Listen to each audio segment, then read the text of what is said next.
Let's see. Ronnie Fosdick from earlier asked, do you think that Metroid Prime Remastered being a shadow drop hurt the potential sales of the game? I think so. My take is this. You look at how Nintendo marketed Metroid Dread, and they heavily marketed Metroid Dread, became the best-selling Metroid game, 3+ million, and it reviewed well. It was, it's considered to be a quality game, but Metroid Prime Remastered is even more significantly critically acclaimed. It's a historically great game, and there was so much talk about this game for years. And yeah, there was an excitement when it was shadow dropped, but there wasn't a long marketing campaign. And the game was even priced at $40, and yet it sold half as much as Metroid Dread, even though it's considered to be an even higher quality game. And yes, there are exceptions, but in general, 3D games tend to outperform 2D games. Yeah, I can't imagine a first-person shooter is less popular than a side-scrolling shooter. Yeah, so I just kind of think that it did hurt the sales. Now, you can make the argument that because it's a remaster, maybe that hurt its potential to sell well, while Metroid Dread was a brand new game. And you could also argue, well, maybe just the masses think Dread's a better kind of game. And you can make the argument, but it's kind of hard to substantiate that, right? But, my take is that Nintendo didn't market it well. And that's why it only performed as well as it did. I think it also helps for Dread that they dropped it, and it was like a month later it was announced as being up for Game of the Year. And I think we forget that the Game Awards does one thing that really helps, and that is when you're up for Game of the Year, sales get increased for every single game that's up for it. That makes sense. Yeah. Because it brings attention to it to people who weren't paying attention. Right. And, it's interesting. Let's say Prime Remastered had new content. Like, what if they added like a created boss battle or something?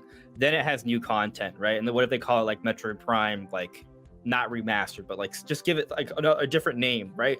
And so then it kind of enters more so the conversation of what they did for Resident Evil 4 Remake, right? Where it's a remake, but it is kind of more like a reimagining. I also there's one thing I've always thought about with Metroid as well, and this is like the whole series, but even like just comparing Dread to Prime, I would almost argue that like Metroid Dread's almost an easier game to get into gameplay wise, whereas Metroid Prime might be more of a masterpiece. I think it's not as appealing to a massive audience.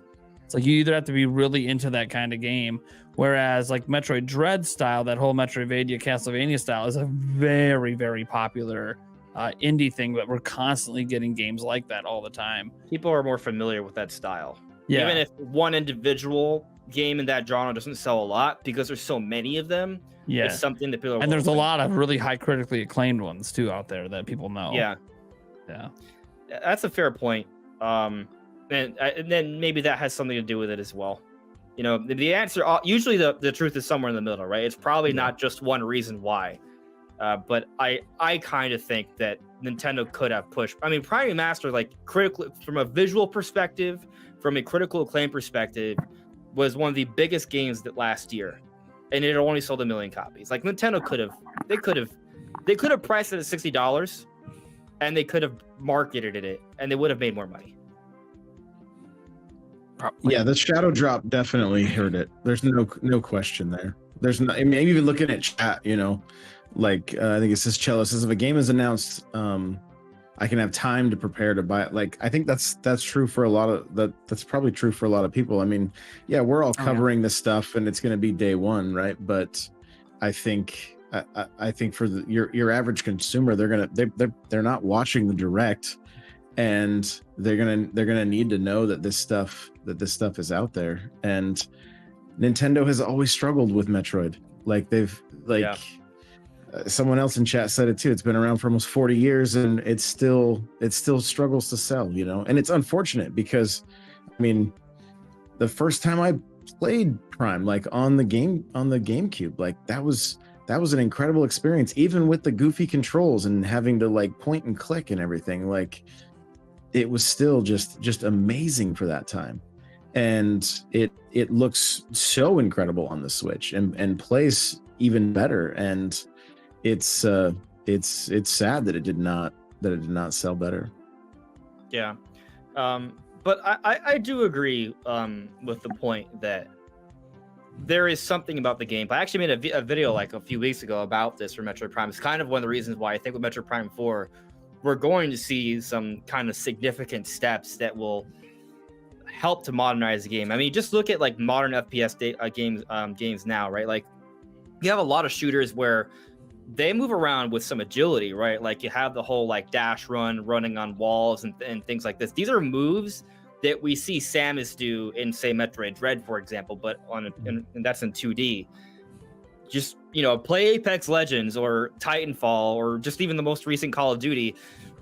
Those kind of mechanics would work really well for a modern Metroid game. Yeah, I could definitely see that. Just better movement options would be nice. Yeah. But I do think not only the remaster. You go first, Brandon. I was just gonna say real quick. I do think the remaster helps the game become more accessible because you can essentially just throw it into a dual stick shooter mode. I think it's a little bit too complicated to put it in that mode, and they should have made it more clear for the average player. The mode selection for the controls is very confusing, but you can essentially just make it play like any modern shooter does. Yeah. What point are you going to make, Josh?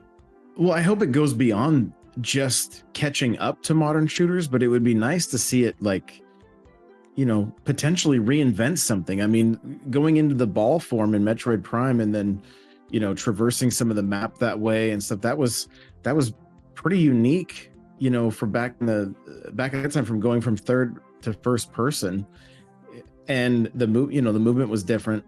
But let's take it so much further in the next one, in ways that I don't necessarily have ideas off the top of my head, but like just to see them, potentially. I mean, it's like when COD went from your run to your sprint, right? All of a sudden, it just kind of changed some things up there, like, and just seeing even, I mean, we've seen like in Super Metroid how fast she could run through walls and do it. Like I think with modern technology and the way games are now, they have the potential to get the hype going around it, get people talking about it, right? Like let's get Helldivers level conversation happening around Metroid Prime, where like everybody's talking about needing to play that game because of some of the stuff it does so well. And I mean, maybe that's why it got moved to retro in the first place. Maybe everything they were seeing was so basic and like, this would have worked maybe 15 years ago, but that's not going to work now. And hopefully we see the envelope pushed a bit with Prime 4.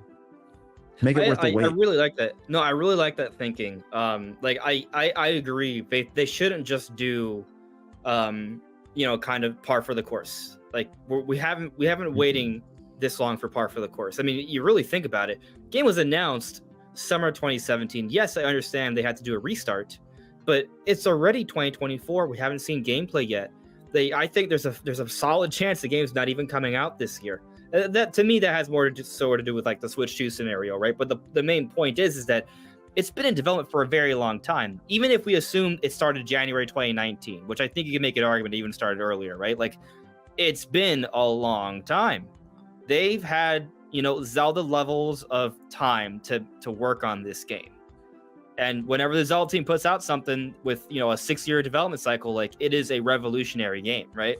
So, I would love it if, Nintendo, I say Nintendo and Retro Studios is a part of Nintendo, but what I mean is, like with Kensuke Tanabe, right? Like, Nintendo EPD members and like different parts of Nintendo, the Nintendo, the company, right, from Japan and so on, bringing in all their best members, even hiring some of the best Western talents. We've seen them hire a lot of really quality AAA devs around.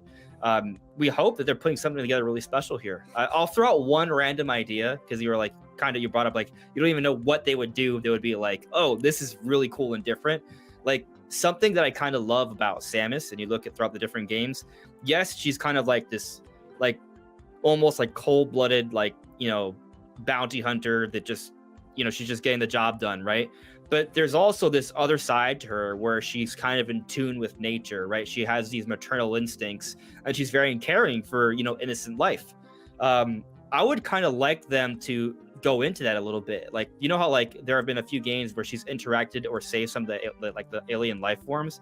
What if we kind of see her, some of that in this game? Because if this is like a big explorative game, maybe we see a lot of like alien fauna, and there's more of a research to that, and there's more interaction with that, and even like with animal life. Like, what if she can like, condition certain creatures and maybe ride them or have them help her in some way? And that's kind of different from, say, Halo Infinite, where you're just kind of marching around killing things and moving. Like, it adds another layer of kind of like immersiveness to the world that I think would help it stand out. So agreed. Yeah, that, and you brought up Infinite, and like even that game, the way you could traverse with the grapple hook and all that kind of stuff, like the grapple hook was typically at least in the first Prime was usually had to be used in anchor points, right? Not just shot anywhere. And so maybe more open world, maybe a lot more exploration, and dude, like you just made me think of something. All right. So how like we've been begging for the hook shot and we didn't get the hook shot in Tears of the Kingdom? What if at one point in Tears of the Kingdom development, they were like, hey, what if we go for a hook shot, right? But also because Metroid Prime 4 has been all that other big Nintendo game they've been working on for so many years. They're like, hey, you have this cool physics system going on with the Ultra Hand.